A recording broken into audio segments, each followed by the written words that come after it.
తాకట్లో ఉన్న మీ బంగారాన్ని విడిపించి ఆ రోజు ఆన్లైన్ రేటుకి కొంటాం. Sharma gold company. ప్రేక్షకులందరికీ నమస్కారం అండి. భోగి శుభాకాంక్షలు. నేను గీతాంజలి. ఈ 2026వ సంవత్సరంలో భోగి ఎంతో విశిష్టతతో కూడుకుందని చెబుతారు. ఎందుకంటే ఏకాదశి కూడా వచ్చిందండి. అలాగే అసలు భోగి రోజున మనం ఏం చేయాలి, ప్రత్యేకంగా నియమాలు ఏమైనా ఉంటాయా, పిల్లల దగ్గర నుంచి పెద్దవాళ్ళ వరకు భోగి రోజున చేయవలసినటువంటి విధి విధానాలు తెలుసుకుందాం. వివరించేందుకు ప్రస్తుతం మనతో పాటు ఉన్నారు ప్రముఖ జ్యోతిష్యులు, సంకల్ప మందిర్ నిర్వాహకులు బ్రహ్మశ్రీ నందిబట్ల శ్రీహరి శర్మ గురువు గారు. వారితో మాట్లాడదాం. గురుగారు నమస్కారం అండి. వాగర్థావివ సంపృక్తౌ వాగర్థ ప్రతిపత్తయే జగతః పితరౌ వందే పార్వతీ పరమేశ్వరౌ. ఆదిత్యాయ చ సోమాయ మంగళాయ బుధాయ చ గురుశుక్రశనిభ్యశ్చ రాహవే కేతవే నమః. శృంగేరి జగద్గురు పీఠాధిపతులకి, కంచి పీఠాధిపతులకి నమస్కారములు తెలియజేసుకుంటూ కార్యక్రమాన్ని ప్రారంభిద్దాం. గురుగారు భోగి శుభాకాంక్షలు మీకు సుమన్ టీవీ యాజమాన్యానికి, పనిచేసే సిబ్బంది అందరికీ, ముఖ్యంగా వీక్షిస్తున్నటువంటి మన అశేష జన ప్రేక్షకులకి భోగి పండుగ శుభాకాంక్షలు. సంతోషం అండి, మీ ఆశీర్వాదం. గురుగారు భోగి గురించి ఎన్నిసార్లు విన్నా, అంటే ప్రతి ఏడు వచ్చినా ఎప్పటికప్పుడు కొత్తగా ఉంటుంది ఖచ్చితంగా. అయితే ఈసారి వచ్చినటువంటి కొత్తదనం అంటే ఏకాదశితో కూడుకుని రావడం. చాన్నాళ్ల తర్వాత ఇలా ఏకాదశితో కూడుకుని వచ్చింది కదండి. మరి ఏకాదశి ఇలా భోగి రోజు రావడం ఎలా చూడాలి, అలాగే భోగి రోజున ఖచ్చితంగా ఈ పనులు చేయాలి, ఈ పనులు చేయకూడదు అంటూ నియమాలు ఏమైనా ఉన్నాయా, ఎలా జరుపుకోవాలి అసలు ఈసారి? మనకు భోగి అనేటువంటిది సంక్రాంతి ముందు రోజు జరుపుకునేటువంటిది. అయితే వాస్తవానికి సంస్కృతంలో భుజ్ అనే శబ్దం నుంచి ఈ భోగి అనేటువంటి శబ్దం ఏర్పడింది. అయితే కేవలం సంక్రాంతి ముందు వచ్చే రోజునే మనం భోగిగా చూస్తున్నాం, కానీ ప్రతి పండుగ పర్వదినానికి ముందు రోజు భోగి అవుతుంది. అందుకనే పర్వదినం ఏ పండుగ అయినా కానీ ఆ పండుగ రోజున చేసేటువంటి విధి విధానానికి ముందు రోజు నుంచే సమాయత్తం అవ్వడం అనేటువంటిది విధానం. ఆ ముందు రోజుని భోగి అంటాం. కాకపోతే ఈ భోగి అనేటువంటిది సంక్రాంతిదే బాగా ప్రాచుర్యంలోకి వచ్చింది. అందుకనే మీకు చూడండి, మనకు ఉన్న అనేక పండుగలలో సంక్రాంతి చాలా విశిష్టమైన పండుగ. ఈ పండుగకి ముందు రోజు నుంచే నియమాలు అనేటువంటివి పాటించాలి. అయితే ఈ భోగి పండుగ మీరు అన్నట్టుగా ఏకాదశి తిథి కూడా వచ్చింది. పుష్యమాసము, కృష్ణపక్షము, ఏకాదశి తిథి. దీనిని షట్తిల ఏకాదశి అని అంటారు. కాబట్టి భోగి రోజున సహజంగానే కొన్ని నియమాలు అనేటువంటి పాటించాలి. కానీ ఈ భోగికి మరొక గొప్ప విశిష్టత ఉందమ్మా. ఈ రవి ఎప్పుడైతే ధనుర్మాసంలో ప్రారంభమవుతాడో ఆ రోజు నుంచి కూడా తులసివనంలో ఉదయించినటువంటి స్త్రీమూర్తి గోదాదేవి విష్ణు చిత్తుడు అనేటువంటి భక్తుడికి లభించింది. పెరిగి పెద్ద అయిన తర్వాత ఆమెకి జ్ఞానం వచ్చిన తర్వాత వివాహం చేద్దాం అనుకుంటే నేను విష్ణుమూర్తిని తప్ప ఇంకెవరిని వివాహం చేసుకొని పట్టుబట్టడం. ఆ విధంగా అమ్మాయికి అన్ని రకాలుగా నచ్చజెప్పినా కానీ విష్ణు ఎందే ప్రేమ తత్పరత ఉండడం వల్ల చేసేదేమి లేక విష్ణువుకి ఇచ్చి వివాహం చేయాలని నిర్ణయించుకుంటాడు.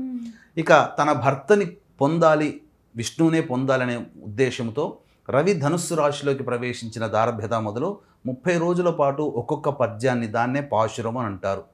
అది ఆ స్వామిని భక్తిపూర్వకంగా సమర్పిస్తూ పాడుతూ భక్తిగా, అలాగే పొంగలి మాత్రమే నైవేద్యంగా భుజిస్తూ, నైవేద్యంగా పెట్టిన పొంగలిని భుజిస్తూ 30 రోజులు గడిచిన పిదప ఆ యొక్క రంగనాథుడు ప్రత్యక్షమై నేను వివాహం చేసుకోవడానికి సిద్ధంగా ఉన్నాను, పలానా రోజు రామ్మ నేను వివాహం చేసుకుంటానని చెప్పగా, తండ్రికి ఇదే విషయం చెప్పగా అంగరంగ వైభవంగా మేళతాళాలతో శ్రీరంగపురానికి చేరుకొని అక్కడ గోదాదేవికి వివాహం, శ్రీరంగనాథుడితో వివాహం జరిపించడం. ఆ విధంగా ఆ గోదాదేవి ఆ రంగనాథుడిలో ఐక్యం అవ్వడం ఈ భోగి పండుగ రోజున జరిగింది. ఇది అందుకనే గోదా కళ్యాణం ఈ రోజు నిర్వహిస్తారు. ఈ రోజు వివాహం చేయగానే అంతరాలయానికి ప్రవేశించి స్వామిలో ఐక్యం అయిపోయింది, సాక్షాత్తు లక్ష్మీ స్వరూపం. అందుకనే గోదా కళ్యాణము, నారాయణ కళ్యాణం ఈ రోజున చేయడం చాలా విశేషం. ఎవరైతే వివాహం కాని అబ్బాయిలు అమ్మాయిలు ఉంటారో ఈ రోజున విష్ణుమూర్తికి కనుక కళ్యాణం జరిపించినట్లయితే తప్పకుండా కళ్యాణ దోషాలు తొలగిపోతాయి. దాంపత్య సమస్యలు ఎదుర్కొనే వాళ్ళు కూడా చేయించినట్లయితే తప్పకుండా మళ్ళీ తిరిగి భర్త భార్యని, భార్య భర్తని పొందడం జరుగుతుంది. అందులో సందేహం లేదు. ఇక మరొక గొప్పదైనటువంటి విశేషం అమ్మ, ఈ భోగి పండుగ రోజున చాలామంది చేసేటువంటి పని, ప్రతి ఊర్లో కూడా భోగి మంటలు వేస్తారు, ఖచ్చితంగా వేస్తారు. ప్రతి ఈ రవి ధనుస్సు రాశిలోకి ప్రవేశం చేసిన మొదలుగా 30 రోజుల పాటు ఉండడం, తదనంతరం సంక్రాంతి భోగి రాగానే ఆ గొబ్బెమ్మలు పెడతారు కదమ్మా, ఆవు పేడతో పెట్టినటువంటి గొబ్బెమ్మలు. ఈ గొబ్బెమ్మలంతా కూడా ఒక చోట చేర్చడం కానీ లేదా పిడకలుగా చేయడం కానీ చేసి అవన్నీ కూడా ఆ ఊళ్ళో వాళ్ళందరూ తయారు చేస్తాం, ఇంటి ముందర పెట్టుకుంటారు కదా, వాళ్ళందరూ ఒక గుచ్చములాగా చేసుకుంటారు, హారంలాగా. ఈ భోగి మంటలు అనేటువంటివి ఊరిలో చిన్న గ్రామం అయితే బొడ్రాయి దగ్గర ఊరి మధ్యలో అక్కడ వెలిగిస్తారు. ఒక వ్యక్తి ఉంటాడు, ప్రతి సంవత్సరం ఆచారంగా ఆ వ్యక్తే భోగి మంటలు వెలిగించేటువంటిది. అలా వాళ్ళందరూ తీసుకొచ్చినటువంటి ఆ యొక్క ఆవు పిడకల్ని అందులో వేసి ఆవు నేతితో వాటిని వెలిగించి ఈ విధంగా ఆ మంటలు ఉన్న సందర్భంగా డప్పులు కొట్టుకుంటూ నృత్య వాయిద్యాలు చేసుకుంటూ చక్కగా ఆడుతూ ఉంటారు, పిల్ల పాపలతో సహా ఆడుతూ ఉంటుంటారమ్మా. దీనివల్ల కలిగేటువంటిది ఏంటంటే ఒక 10 గ్రాముల ఆవు నెయ్యి ఆ ఆవు పిడకలతో కలిసి అగ్ని మథనం జరగడం వల్ల 1 టన్ను ఆక్సిజన్ వెలువడుతుంది. అందుకనే కానీ ఈ రోజున అందరూ చేస్తున్న చాలా తప్పు ఏంటంటేమ్మా, మూలన పడ్డ వస్తువులని తీసుకొచ్చి పనికిరాని వస్తువులని వేస్తున్నారు, టైర్లు వేస్తున్నారు, ట్యూబ్లు వేస్తున్నారు, వాతావరణ కాలుష్యం ఇంకా పెంచుకుంటున్నారు పల్లెటూళ్ళలో. అంతేకాకుండా మనకు అనాదిగా జ్ఞానం అనేటువంటిది తాళపత్ర గ్రంథాల్లో ఉంది. దాని విలువ తెలియక మూలన పడ్డది మూలన పెట్టారని చెప్పి ఆ తాళపత్ర గ్రంథాన్ని కూడా అగ్నికి ఆహుతి చేసి మన జ్ఞానాన్ని నశింపజేసుకున్నాం. ఇది జరుగుతున్నటువంటిది. కాబట్టి చాలా మందికి తెలియదు. అంతేకాకుండా పంచపల్లవాలు అంటారు, అంటే మర్రి, మేడి, జువ్వి, మోదుగా, మామిడి, ఈ 5 వృక్షముల యొక్క కాండములని అనగా కట్టెలని ఆ యొక్క భోగి మంటల్లో వేసినట్లయితే అసలు వాతావరణంలో ఉన్నటువంటి సూక్ష్మక్రిములన్నీ కూడాను సంహరించబడతాయి. ఇప్పుడు మనకు కరోనాలో చూడండి, 2019లో వచ్చింది కదా, డిసెంబర్ మాసంలో, చలి మాసంలోనే ఉంటుంది. మన వాళ్ళు వేల సంవత్సరాల నుంచి భోగి పండుగ ఆచారాన్ని ఈ విధంగా ఎలా చేసేవాళ్ళు, ధనుస్సు రాశిలో రవి సంక్రమణం చేసిన తరువాత ఆ రోజు నుంచి మొదలుకొని ఊరు ఊరు ఊరు వాడ వాడ ప్రతి ఇల్లు గడప గడప వాకిలి ఆవు పేడతో చక్కగా చిలకరించుకొని కలాపి చల్లేవాళ్ళు. దీనివల్ల శీతాకాలంలో ఎక్కువగా వైరస్ వ్యాప్తి చెందుతుంది, సూక్ష్మక్రిములు. ఆ ఆవు పేడ చిలకరించినటువంటి కారణం చేత అసలు వైరస్ ఇంట్లోకి రాలేదు, అందరూ ఆరోగ్యంగా ఉన్నారు, దోమల బెడద లేదు. కానీ ఈరోజు చైనా పేడ వచ్చి చేరింది, వాసన లేకపోయినా రంగు రుచి అలాగే ఉండిపోతుంది, వాసన ఒక్కటే ఉండదు. మన వాళ్ళు చాలా సున్నితమైన మనసులు కాబట్టి దాన్నే ఎక్కువగా ఆదరిస్తున్నారు. అసలు ఆవు పేడని మన వాళ్ళు అసహించుకుంటున్నారు. ఇది జరుగుతుంది. కావాలని రోగాలు కొని తెచ్చుకుంటున్నాం. ఇది మన వాళ్ళు ఆ భోగి మంటల్లో చేస్తున్న తప్పమ్మ. అంతేకాకుండా ఆ భోగి మంటల్లో వండినటువంటి ఆ బూడిదని తీసుకుని వచ్చి అందరూ కూడా బొట్టు పెట్టుకుంటారు. కారణం ఏంటంటే చిన్నపిల్లలకు పెడతారు, దిష్టి దోషాలు తొలగిపోతాయి. ఇది చేయవలసినటువంటి ఖచ్చితంగా.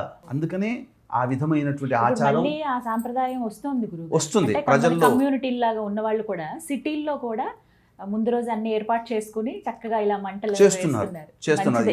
ఇప్పటికీ ఆ రకమైనటువంటి సిటీలో కూడా వాతావరణం పెరుగుతుంది, విదేశాల్లో కూడా బాగా పెరుగుతుందమ్మా. ఎంత బాగా చేసుకుంటారు పండుగలు. అంతేకాకుండా ఇక్కడ సంబంధించినటువంటి ఈ రోజున ఏకాదశి కూడా అవ్వడం. అసలు ఈ భోగి, సంక్రాంతి, కనుమ ఈ 3 రోజులు కూడా చాలా నియమనిష్టలతో గడపాలి. అంటే ఉపవాస నియమాన్ని పాటించాలి. లేకపోయినట్లయితే కనీసం భోగి రోజునైనా, కనీసము భోగి సంక్రాంతి రోజునైనా కానీ ఉపవాస నియమం పాటిస్తే మంచిది. లేకపోతే కనీసం సంక్రాంతి రోజునైనా పాటించమని. కానీ ఈ రోజున 14వ తారీఖు రోజున భోగి వచ్చింది కాబట్టి ఏకాదశి కూడా అయింది కాబట్టి ఉపవాస నియమాన్ని సంక్రాంతి పండుగ రోజు ముందు రోజున ఉపవాస నియమాన్ని పాటించినట్లయితే చాలా విశేషమైన యోగం అమ్మ. షట్తిల ఏకాదశి అని అంటారు. అంటే 6 రకాలుగా తిలలతో ఈ రోజున మనం ముడిపడి ఉంటుంది మన జీవితం. అలాగే ఈ షట్తిల ఏకాదశి రోజున నువ్వులని బాగా పిండి చేసి ఆ పిండిని ఒంటికి రాసుకొని పూర్వకాలంలో చేసేవాళ్ళు. ఇప్పుడు నువ్వుల నూనె రాసుకోవచ్చు, తప్పలేదు. నువ్వుల నూనె రాసుకోవచ్చు, అది మొదటిది. రెండవది, స్నానం చేసే నీటిలో ఖచ్చితంగా కొన్ని నల్ల నువ్వులు వేసుకోవాలి. ఈసారి వేసుకొని ఆ నీటితో స్నానం చేస్తే సకల పాపములు, శరీరానికి ఉన్నటువంటి దోషములు అన్నీ కూడాను దోషం నివారణ జరుగుతుంది ఏకాదశికి. తర్వాత నువ్వులని కొన్ని భుజించాలి, కనీసం 6 గింజలనైనా ఈరోజు భుజించమని శాస్త్రం. లేదా నువ్వులతో చేసిన పిండి వంటల్ని భుజించాలి. 4వది, నువ్వులని దానం చేయడం. అంటే ఏ విధంగా చేయాలండి అంటే దానం అనేది? మనం ఎవరైనా బ్రాహ్మణుని పిలిపించి నువ్వుల దానం చేయవచ్చు. మ్మ్. అలాగే విష్ణు సహస్రనామ పారాయణం చేయడం కూడా శక్తిల ఏకాదశిలో భాగంగా ఇది. ఓ. ఆ, అలాగే నైవేద్యం మ్మ్. 6వది. నైవేద్యం నువ్వులతో చేసినటువంటి పదార్థాలు, లడ్డూలు కానీ మ్మ్. ఇంకేదైనా అప్పమ్ములు కానీ అవి నైవేద్యంగా పెట్టాలి. ఈ విధంగా 6 విధాలుగా ఈ నువ్వులను ఈ రోజున మనం ఉపయోగించుకున్నట్లయితే మ్మ్. ఆ శక్తిల ఏకాదశి పుణ్యఫలాన్ని పొందిన వాళ్ళం అవుతాం ఉపవాసం ఏకాదశి ఉంటే. చేసుకోవచ్చు. భోగి పండుగ రోజున సంబంధించినటువంటిది కూడా ఉంటుంది. మ్మ్. ఇక ఈ ప్రధానంగా ఈ యొక్క భోగి పండుగ రోజున మ్మ్. పిల్ల పాపలు అందరూ కూడా ఇంటికి వస్తారు కదమ్మా.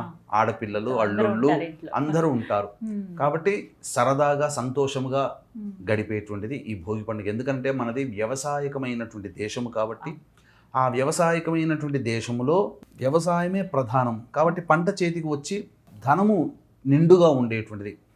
పొలం యజమానులు, పొలంలో పనిచేసే కూలీలు, వాళ్ళకందరికీ కూడా డబ్బులు బాగా నిండేటువంటి రోజు కాబట్టి అన్ని కుటుంబాల వారు ఈ భోగి, సంక్రాంతి, కనుమ వీటన్నిటిని కూడాను ఆచరించాలి. అంతేకాకుండా ఈ రోజున ప్రధానంగా మ్మ్. కొత్త బట్టలు ధరించాలి.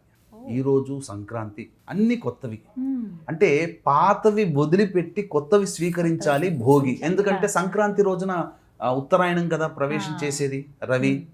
కాబట్టి ఇక్కడ గమనించాల్సింది ఏంటంటే మన వాళ్ళు పాతనున్న వస్తువులని తీసుకొచ్చి వేస్తున్నారు.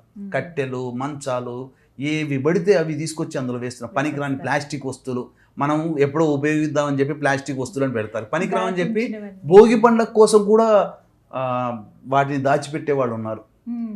దీనివల్ల చాలా విషవాయువులు పెరిగి మనం ఇంకా కూడా శారీరకంగా ఇబ్బందులు పాలవుతాం. మ్మ్. కాబట్టి అటువంటి వాటికి చోటు ఇవ్వకుండా ఈ భోగి రోజున, సంక్రాంతి రోజున, కనుమ రోజున అందరము కూడా చక్కగా దానములు చేయాలి. అన్నిటికంటే కూడా ఒక గొప్పదైనటువంటి విశేషం ఉందమ్మా.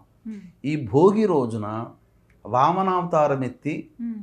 3 అడుగులు దానం తీసుకుంటాడు కదా బలిచక్రవర్తి నుంచి. 3వ అడుగుగా బలిచక్రవర్తిని అధఃపాతాళ లోకానికి పంపించిన రోజుగా హా. ఒక పురాణ చెప్తారండి? ప్రాశస్త్యం ఉన్నది. అందుకనే ఈ రోజున వామనావతార విశిష్టతని, బలిచక్రవర్తిని స్మరించాలని మనకు శాస్త్రం చెప్పబడి ఉంది. మ్మ్. కాబట్టి చక్కగా అందరూ ఆచరించి చక్కగా శాకాహార భోజనము చేస్తూ ఈ పండుగ 3 రోజుల పాటు ఉండి మన జీవితాన్ని మనం అభివృద్ధి పథంలోకి నడుచుకోవాలి. పిల్ల పాపలు ఎందుకు చెప్పారు అంటే మ్మ్. ఇప్పుడు న్యూక్లియర్ ఫ్యామిలీస్ అయిపోయినాయమ్మా. ఎవరికి వారే యమునా తీరన్నట్టుగా. అసలు ఎవరెక్కడ ఉంటున్నారో కూడా తెలియదు. పూర్వకాలంలో కన్న ఊరికి పుట్టిన ఊరికి దగ్గరకు వచ్చేవాళ్ళు. ఇప్పుడు ఆ రకమైనటువంటి వ్యవస్థ మ్మ్. హైదరాబాద్ అంతా ఖాళీ అయిపోతుంది. అంతేగా? ఎవరు ఉండరు, అందరూ పల్లెటూళ్ళకి వెళ్ళిపోతారు. పల్లెటూరుకి. వెళ్ళిపోతారు. బాబాయిలు, పిన్నమ్మలు అందరూ ఒక చోట చేస్తారు. వాళ్ళ పిల్లలందరూ ఒక చోట చేస్తారు. ఆనందంగా చేస్తారు. అసలు ఒక రకంగా ఉండదు. మ్మ్. అన్ని ప్రాంతాలలో ఉత్తరాదిన కూడా ఇదే వ్యవహారం ఉంటుంది. అక్కడ లోఢి అనే నామంతో చెప్తారు. మ్మ్. కాబట్టి ఇంతకంటే కూడా గొప్పదైనటువంటి సంక్రాంతి రోజున వీక్షించేటువంటి సుమన్ టీవీ ప్రేక్షకులు కూడా ఎవ్వరికీ చాలా మటుకు తెలవనటువంటి అమోఘమైనటువంటి అద్భుతమైనటువంటి దాన కార్యక్రమాలు, పూజా కార్యక్రమాలు సంక్రాంతి రోజున చేయవలసిన వాటి గురించి ఒక వీడియో మనం చేస్తున్నాం. ఆ వీడియోలో సవివరంగా తెలియజేస్తాను. చేసిన తర్వాత ఇంతవరకు మనకెవరు చెప్పలేదు ఏమిటి అన్నంత విధంగా ఉంటుంది ఆ పరిహారాలు. పరిహారాలు కాదమ్మా, చేయాల్సిన విధి విధానం మస్ట్ అండ్ షుడ్ అంతే. గురుగారు, భోగి రోజున పిల్లలకు భోగి పళ్ళు పోయాలి ఖచ్చితంగా అని చెప్తారండి. ఏ సమయానికి పోయాలి, ఎంత వయసు ఉన్న పిల్లలకి పోయాలి తెలియజేస్తారా? భోగి పళ్ళు అనేటువంటిది మనకు శిష్టాచారంగా వస్తుందమ్మా పిల్లలకి పోయడం. మనకు సాధారణంగా 6 ఏళ్ల లోపల పిల్లలకి, మ్యాక్సిమం 10 ఏళ్ల లోపల పిల్లలకి ఈ భోగి పళ్ళు పోయవచ్చు. అయితే భోగి పళ్ళు పోసే విధానంలో రేగి పండు, బియ్యము, చెరుకు గడలు, అలాగే రాగి పైసలు పూర్వకాలంలో వేసేవాళ్ళు. అంటే దీంట్లోని అర్థం ఏంటంటే ప్రధానంగా మనకు చిన్నప్పుడు పిల్లలు పుట్టినప్పుడు ఇక్కడ మూర్ధ్ని స్థానము అని అంటారు. అంటే ఒక లొంత ఉంటుంది, గుంతలాగా ఉంటుంది, మెత్తగా ఉంటుంది. పెరుగుతున్న కొద్దీ ఇక్కడ మళ్ళీ బోన్ పెరిగిపోయి గట్టిపడుతుంది. ఇది బ్రహ్మరంధ్రము అని అంటారు. కాబట్టి ఈ యొక్క బ్రహ్మరంధ్రము అనేటువంటిది ప్రచోదము కావాలి. అప్పుడు ఏమవుతుంది, పిల్లల్లో ఆటిజం లక్షణాలు, బుద్ధి వికాసం కాకపోవడం అనేటువంటి ఈ కాలంలో ఎక్కువగా ఉన్నాయి. ఇందులో ఈ భోగి పళ్ళు పోసే అంతరార్థం ఇదే. పైగా ప్రత్యక్ష దైవం కనిపించే నారాయణుడు ఈ సూర్య భగవానుడు. అందుకనే రేగి పండుని సూర్య భగవానుడి గుర్తుగా చూస్తాం. ఒక దూరంగా ఇలా పట్టుకొని చూస్తే గుండ్రంగా ఉంటుంది. సూర్యుడు ఎలా ఉంటాడో అలాంటి వర్ణములో రేగిపండు, విరగగాసిన రేగిపండు అలా ఉంటుంది. మనకు బద్రీనాథులో నారాయణుడు వెలిశాడు కదా, అది బదరికా వనము. కాలక్రమేణా ఆ బదరికా వనంలో ఉన్నాడు కాబట్టి బద్రీనాథుడు అయ్యాడు. అలాగే లక్ష్మీ స్వరూపముగా భావించినటువంటిది ఏంటంటే సౌభాగ్యము ఇచ్చేటువంటిది ధాన్యము, లక్ష్మీ స్వరూపము. అలాగే చెరుకుగడ అమ్మవారు ధరించేటువంటిది. అలాగే ఈ రాగి పైస కూడా లక్ష్మీ స్వరూపం. కాబట్టి ఈ 4 రేగిపళ్ళు, రాగి పైసలు లేదా ₹1, ₹2 కాయిన్లు, అలాగే బియ్యము, చెరుకుగడలు ఇవన్నీ పట్టుకొని ఆ యొక్క భోగి పండ్లు పోసే పిల్లల్ని చక్కగా వరుసగా కూర్చోబెట్టి పెద్దలందరూ వచ్చి, ఆ ఊరి వాళ్ళు చుట్టుపక్కల వాళ్ళందరూ వచ్చి తల్లిదండ్రులతో సహా, తాత ముత్తాతలతో సహా 3 సార్లు క్లాక్ వైజ్, 3 సార్లు యాంటీ క్లాక్ వైజ్ దిష్టిలాగా తీసి పైనుంచి ఇలా ధారగా పోయమన్నారు. ఇక్కడ వేస్తే ఏమవుతుందనంటే, ఇక్కడ పోస్తే ఈ బ్రహ్మరంధ్రం ప్రచోదతం అవుతుంది, యాక్టివేట్ అవుతుంది. తద్వారా పిల్లల్లో బాగా బుద్ధి పెరుగుతుంది, జ్ఞాపక శక్తి పెరుగుతుంది, అలాగే తెలివితేటలు కూడా పెరుగుతాయి. అందుకనే ఆ కాలంలో ఆటిజం లక్షణాలు తక్కువగా ఉన్నాయి. ఈ కాలంలో 100 మంది పిల్లలు పుడితే 20 మందికి ఆటిజం భావాలతో ఇప్పుడు పుడుతున్నారు, చాలా చోట్ల చూస్తున్నాం. కాబట్టి అవన్నీ రాకుండా చేయాలి. అన్నిటికంటే కూడా ఈ యొక్క భోగి పళ్ళు వేసేటువంటి పిల్లలకు వేస్తాం కదా, పిల్లలు తూర్పు వైపున కానీ పడమర వైపున కానీ ఉండాలి, ఉత్తర దక్షిణాల్లో కూర్చోకూడదు. ఇది నియమం. అంతేకాకుండా ఈ సంక్రాంతి రోజున తిల ద్వాదశి కూడా వచ్చింది. సంక్రాంతి రోజున అంటేనే పెద్దలకి పిండ ప్రదాన కార్యక్రమాలు, తర్పణాది కార్యక్రమాలు చేస్తారు. కాబట్టి మీకు దగ్గరలో ఉన్నటువంటి 15వ తారీఖు రోజు సంక్రాంతి, మీకు దగ్గరలో ఉన్నటువంటి పండితులని సంప్రదించి తర్పణాది కార్యక్రమాలు, పిండ ప్రదానము చేయండి. అవకాశం ఉంటే చేసుకోండి. లేకపోతే మన పీఠం ఆధ్వర్యంలో సంక్రాంతి పండుగ రోజున ఈ యొక్క పిండ ప్రదానము, తర్పణము మీ యొక్క తండ్రి వైపు 3 తరాలు, తల్లి వైపు 3 తరాలలో మరణించిన వారి ఆత్మతృప్తి కోసం చేస్తున్నాం. ఎందుకంటే రవి మకర రాశిలోకి ప్రవేశించేస్తాడు. తన సొంత కొడుకు అయినటువంటి శని భగవానుడి ఇంటికి చేరుకుంటాడు. కాబట్టి పితృదేవతలు కొడుకుని ఇంటికి వస్తారు. ఇప్పుడు సంక్రాంతి రోజున ఎందుకు చేస్తారంటే, ఎందుకు చెప్తాంటారనమ్మా, ఈ నవగ్రహాలలో రవి పితృకారకుడు, శని రవి కొడుకు. కాబట్టి రవి ఒక్కొక్క రాశికి చేరుతూ తన సొంత కొడుకు అయినటువంటి శని ఇంటికి వస్తాడు. ఆ సందర్భంగానే మకర సంక్రమణం అవుతుంది, సంక్రాంతి పండుగ చేసుకుంటున్నాం విశేషంగా. కాబట్టి మీ ఇంట్లోకి మీ పితృదేవతలు పైనుంచి మీ ఇంటి సింహద్వారం దగ్గర వేంచేస్తుంటారు సంక్రాంతి రోజున. కాబట్టి తప్పకుండా మీరు మీ దగ్గరలోని పండితుల చేత పిండ ప్రదాన కార్యక్రమం, కనీసము తర్పణాది కార్యక్రమాలు ఇవేవి మనకు చేత కాదండి. కొన్ని ఆహారపు వస్తువులు, కొన్ని స్వయం పాక దానము, పొత్తర్లు అంటారు, అవైనా కానీ బ్రాహ్మడికి ఇవ్వండి, లేదా అనాథలకు ఇవ్వండి మీ తల్లిదండ్రుల పేరు చెప్పి. ఇవి ఏవి మనకు లేదు, మనకంత కొద్దిగా అంత హడావిడిగా ఉన్నామనంటే మీ తరపున బ్రాహ్మణుని కర్తగా పెట్టి ఈ యొక్క కార్యక్రమాన్ని దిగ్విజయంగా జరిపించే అవకాశం, వెసులుబాటు మన పీఠం ఆధ్వర్యంలో 15వ తారీఖు సంక్రాంతి రోజున ఉదయం 8 గంటలకి ప్రారంభమవుతుందని చెప్పవచ్చు. మొత్తంగా భోగి ఇలా జరుపుకోవాలి. సంక్రాంతికి ఒక అద్భుతమైన వీడియో రాబోతుంది. సరే, ధన్యవాదాలు గురుగారు. సర్వం శ్రీ ఉమామహేశ్వర పరబ్రహ్మార్పణమస్తు.